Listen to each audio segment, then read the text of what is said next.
এই 2 KG apple আর 2 KG কমলা দাও। মারে স্যারে 2 কেজি কমলা আর 2 কেজি আপেল ভালো ভালো দেখে মাইপা দে। ঠিক আছে আব্বা, দিতাছি। এই মেয়ে, তুমি খারাপ ফল দিচ্ছ কেন? ভালো ফল দাও, টাকা দিয়ে ফল নেবো না। শোনো, আমি শ্বশুর বাড়িতে ভালো ফল নিয়ে যাব, ভালো ফল দাও। ওমা সাহেব রে, বাচ্চা বাচ্চা ভালো ফল দাও। চিন্তা করেন না স্যার, আমি আপনার ভালো ফলে দিতাছি, আপনার আমি খারাপ ফল দিব না। হ্যাঁ রাখো, তোমার দিতে হবে না, আমি বেছে নিচ্ছি, দাও।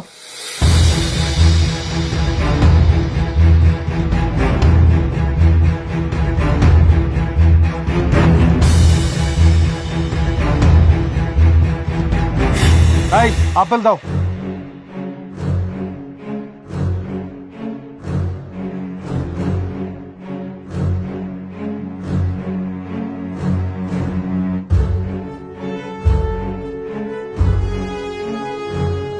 এই নেন স্যার।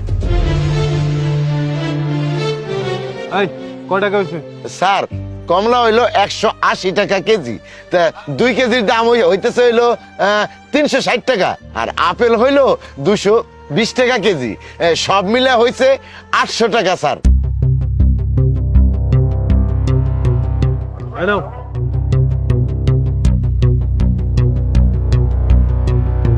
স্যার টাকা তো 100 কম দিছেন। এই তোমার যেটা দিছি ওইটাই রাখো। স্যার কম দিয়েন না, কয় টাকাই বা লাভ হয় সবই তো জানেন। এই যা দিছি ওইটাই রাখো। আরে কি করছো তুমি এসব? ওনাদেরকে টাকা কম দিচ্ছ কেন? একেতে গরিব মানুষ, তার উপর আবার অন্ধ, কষ্ট করে এখানে ফল বিক্রি করছে, আর তার উপর যদি তুমি টাকা কম দাও, ওনাদেরকে ঠকাও, তাহলে ওনারা চলবে কি করে? টাকাটা দিয়ে দাও। আরে এত কথা বলিও না তো, যা দিছি এটাই অনেক, চলো। স্যার গো স্যার, টাকাটা দিয়ে যান। দেখছো বাবা লোকটা কি করলো? বাবা তুমি থাকো, তোমার লেগে আমি দোকান থেকে একটা পাউরুটি নিয়ে আসি। আচ্ছা তাড়াতাড়ি আসিস। আচ্ছা। যা।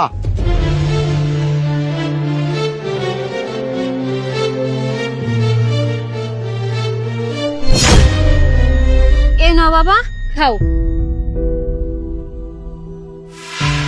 আরে আমি তো ভুলে মনে হয় ফলের দোকানে মোবাইলটা রেখে আসছি। চলো তো, ধরো। আর একটু নাও। এই কই আমার মোবাইলটা, কই মোবাইলটা দাও। কিসের মোবাইল স্যার? এই কিছুক্ষণ আগে আমি এই দোকানে আমার আইফোন রেখে গেছি। স্যার আমরা তো কোনো মোবাইল দেখি নাই। দেখ, নাটক করবি না, আমার 2 লাখ টাকার মোবাইল, দে মোবাইল দে। তুমি এসব আবল তাবল কি কথা বলছো? আগে নিজে চেক করে দেখো কোথাও রেখে এসেছো কিনা, নাকি কোথাও ফেলে এসেছো।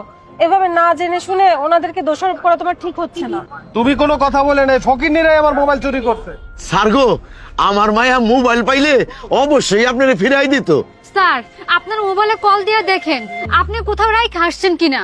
এই তোমার মোবাইল দিয়ে কল দাও তো। দেখছি।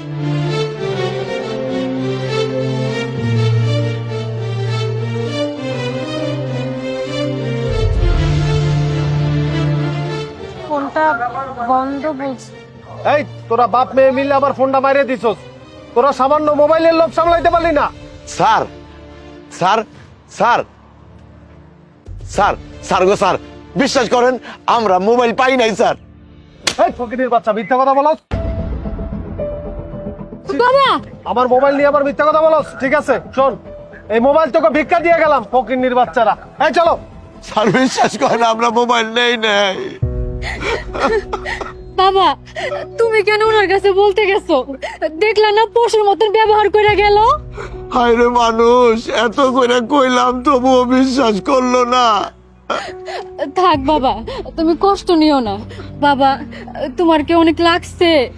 না রে মা, ওই স্যারের তাপ পরে আমি কষ্ট পাই নাই, তাই কষ্ট পাইছি চোরের অপমান দিয়ে গেল, এইটাই কষ্ট পাইছি রে মা।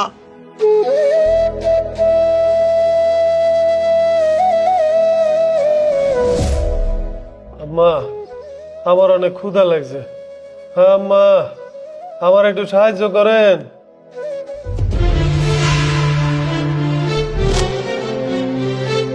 জি বলেন।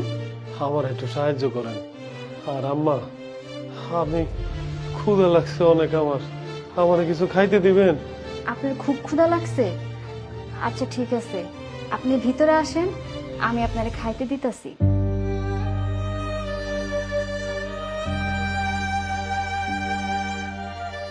আসেন, আপনি এখানে বসুন, আমি আপনার জন্য খাবার নিয়ে আসতেছি। আরে আপনি ফ্লোরে বসতেছেন কেন? না না ম্যাডাম, আমি গরিব ভিক্ষুক, আমার গায়ে কত ময়লা রোগ জীবাণু, আমি যদি সোফায় বহি তাহলে সোফা নষ্ট হয়ে যাবে, আমি এমনি ঠিক আছি। আরে না না, আপনি সোফায় বসেন, কোনো সমস্যা নাই, বসেন। আপনি এখানে বসেন, আমি আপনার জন্য খাবারটা নিয়ে আসি। ম্যাডাম কত বড় লোক, তবুও মনের মধ্যে কোনো অহংকার নাই। আমার গায়ে ময়লা জীবাণু, তারপর এত দামি সোফায় বইতে দিছে। নিন, খেয়ে নিন। মাংস দিয়ে কতদিন ভাত খাই না ম্যাডাম।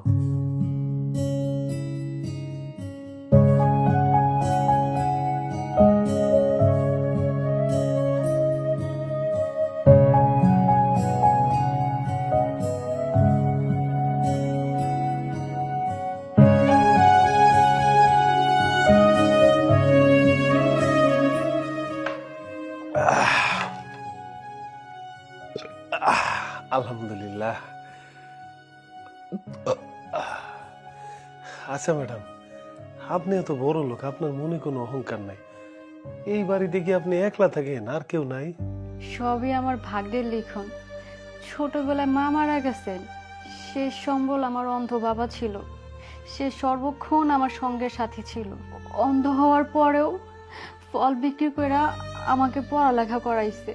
যখন আমি ভালো একটা চাকরি পেলাম, তখন আমার বাবা মারা গেল। এখন আমি একেবারে একা, আমি একটা এতিম। আমার এত টাকা পয়সা হয়েছে, কিন্তু আমার বাবা দেখে যেতে পারলো না। এর আগেও আপনি আমারে দেখছিলেন, এবং কি আপনি আমার সাথে খুব খারাপ ব্যবহার করছিলেন। মনে করে দেখেন, আরো 5 বছর আগে আপনি আপনার স্ত্রী নিয়ে আমাদের ফলের দোকানে আসছিলেন। সেই ফলের দোকানে একটা অন্ধ বাবা আর একজন মেয়ে ছিল। একটা মোবাইল হারানোর দায়ে সেই অন্ধ বাবা আর মেয়েকে যা তা বলেছিলেন, এবং কি তার বাবার গায়ে থাপ্পড়ও মেরেছিলেন। হ্যাঁ হ্যাঁ হ্যাঁ, আমার মনে পড়ছে। তাইলে তুমি সেই মেয়ে?